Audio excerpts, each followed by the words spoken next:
Welcome to our tutorial on how to allow WhatsApp Web to access your media on your PC.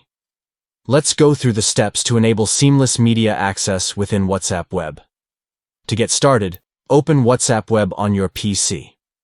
This is where you can manage your media settings for a better media sharing experience.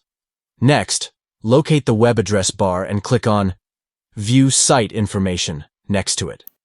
This will provide you with essential information about the website's permissions and settings.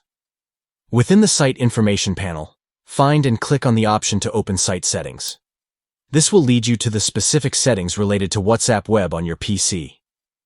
Under the Permissions section, you'll see a list of permissions that you can customize. To allow WhatsApp Web to access your media, make sure to enable the necessary permissions for media sharing and viewing.